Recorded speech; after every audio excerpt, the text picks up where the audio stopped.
Your doctor has asked you to have a look at this presentation on plantar fasciitis. Plantar fasciitis is a condition where you get inflammation or degeneration or combination of both on the underside of the heel, giving you a feeling of maybe a stone in your heel or the shoe or a needle going into that area. It usually occurs on one side, not both sides together. It usually is set off by unaccustomed activity, but it may not be. Sometimes it just occurs spontaneously. Usually there's no associated swelling. The pain and tightness is there worst when you get up from sitting or you get up in the morning time from bed. It eases a little bit, but it can restrict the amount of walking you could do. And in athletes, it can stop them running and be very, very uncomfortable. Let's have a look at the anatomy first. And you see that there are 3 or 4 layers of tissue on the sole of the foot, and that includes ligament or aponeurosis, sort of tight fibrous tissue, and then there's muscular tissue also. This combination of tissues helps keep a nice arch in your foot and allows a springiness in your step. And that goes when plantar fasciitis occurs. Sometimes the arch is flat and makes you more prone to getting plantar fasciitis, but the spring in your step is gone because of pain. The spring mechanism is still there but is damaged. If it's very sore, walking with an arch support is helpful in easing the pain and in making it more comfortable. But one needs to treat this with stretch and strengthening exercises, and to stretch both the plantar fascia, as in this presentation I'm going to show you now. I'm going to show you 2 methods to stretch the plantar fascia. First, press down on the heel to stretch the calf, and then with the other hand gripped around the toes, pull upwards to stretch the sole of the foot, the plantar fascia. Hold for about 10 seconds, relax for about 5, and repeat this 5 times twice daily. Now, some patients will be able to do this, others won't, and there's an alternative method using a towel. You stand on the towel and have the heel on the ground and use the towel as a way of pulling up the foot and stretching the plantar aspect of the foot.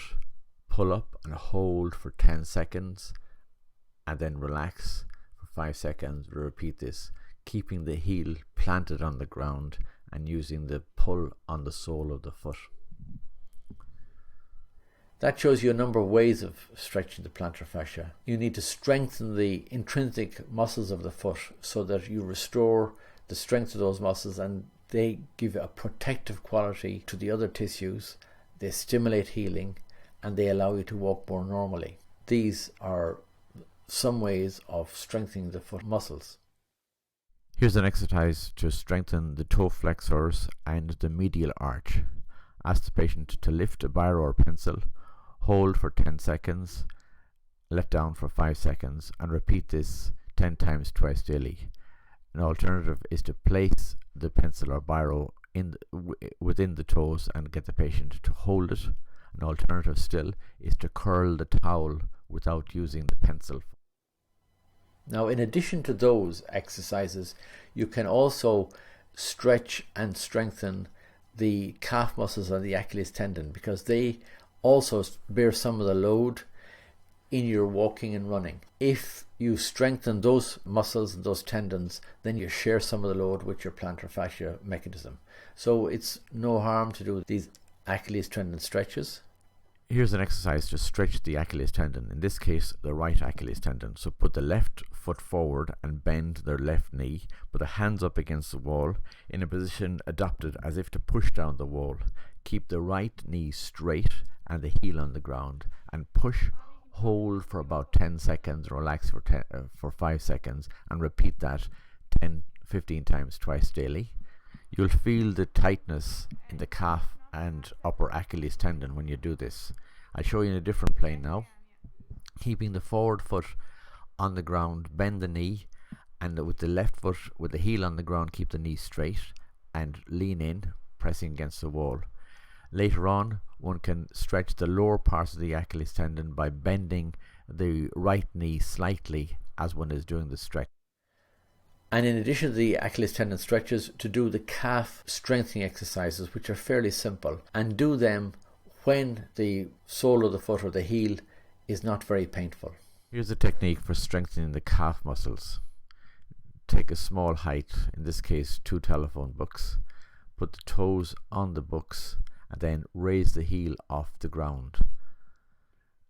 And you can do it on alternate legs, and then you lift and hold off the ground for about 10 seconds and then repeat on the other side. Now, this is very safe and easy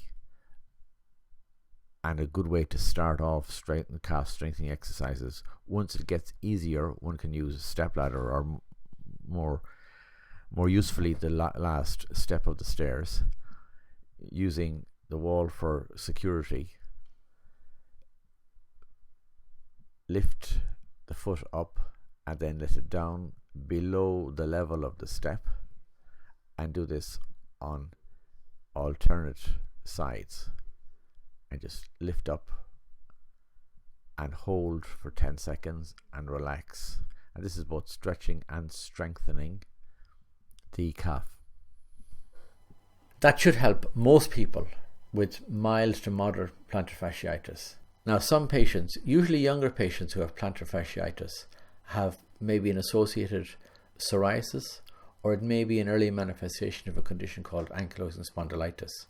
So this is worth bearing in mind if your condition persists, if you have psoriasis either yourself or in your family, if you have other articular problems, then you should point these out to your doctor as well, because they may need attention and they may throw some light on why you've got plantar fasciitis. If your symptoms don't fit in to what I've described, or if they persist in spite of doing the exercises, then you should return to see your doctor.